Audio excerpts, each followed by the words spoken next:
भगवान शिव में हिंदुओं की गहरी आस्था होती है, इसीलिए वे शिवलिंग की पूजा करते हैं। शिवलिंग शून्य, आकाश, अनंत, ब्रह्मांड और निराकार परम पुरुष का प्रतीक है। पुराणों के मुताबिक इस शिवलिंग के 3 हिस्से होते हैं। सबसे निचला हिस्सा ब्रह्मांड का प्रतीक है। यह हिस्सा भूमिगत होते हुए ऊपर की ओर निकला होता है।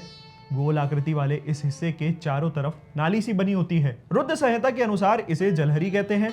मध्य भाग में मोटी सी गोल पट्टी होती है जो भगवान विष्णु का प्रतीक है, और शीर्ष पर अंडाकार जो रूप होता है वह महेश यानी शिव का प्रतीक है।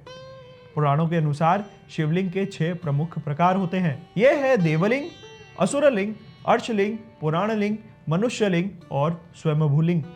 इसी स्वयंभूलिंग की आज हम बात करने वाले हैं। जम्मू कश्मीर स्थित अमरनाथ की गुफा में बनने वाले शिवलिंग स्वयंभूलिंग है, बिल्कुल प्राकृतिक। यह अलग बात है कि वहां पूजा अर्चना और दर्शन के लिए अब मानव निर्मित कई सीमाएं तय कर दी गई हैं। तो चलिए बात करते हैं हिमालय की गोद में बसे इसी अमरनाथ की यात्रा के बारे में। अमरनाथ गुफा समुद्र तल से लगभग 13,600 फीट की ऊंचाई पर है। भीतर की ओर इस गुफा की लंबाई तकरीबन 19 मीटर यानी 63 फीट है। गुफा की चौड़ाई 16 मीटर यानी 53 फीट है। बर्फ से ढकी पर्वत श्रृंखलाओं और खूबसूरत नजारों के बीच होते हुए जब आप गुफा के पास पहुंचते हैं तो सीढ़ियों का एक लंबा सिलसिला शुरू हो जाता है। इन सीढ़ियों से गुजरते हुए आप गुफा के प्रवेश द्वार पर पहुंचते हैं।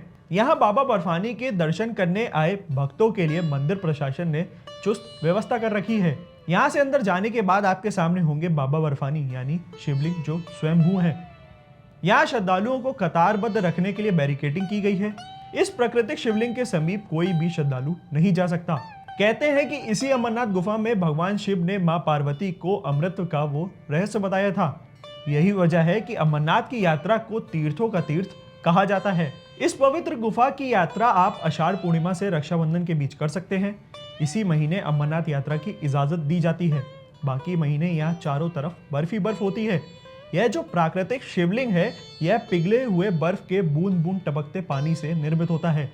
कहते हैं यह शिवलिंग 10 से 12 फुट ऊंचा होता है और चंद्रमा के घटते बढ़ने के साथ साथ इसका भी आकार घटता बढ़ता रहता है। एक खास बात यह भी है कि इस पूरे इलाके में जो बर्फ बनती है वह भुरभुरी होती है, यानी हाथ लगाते ही बिखर जाती है। लेकिन ये जो शिवलिंग का निर्माण होता है वो अपने आप होता है। यह बिल्कुल ठोस बर्फ का होता है। इन्हीं आश्चर्यजनक बातों की वजह से हिंदुओं में अमरनाथ यात्रा का महत्व बहुत ही ज्यादा है। तमाम ऐसी वीडियोस के लिए बने रहिए हमारे साथ, देखते रहिए इंडिया.com। कैमरे के पीछे थे हमारे साथी रमेश।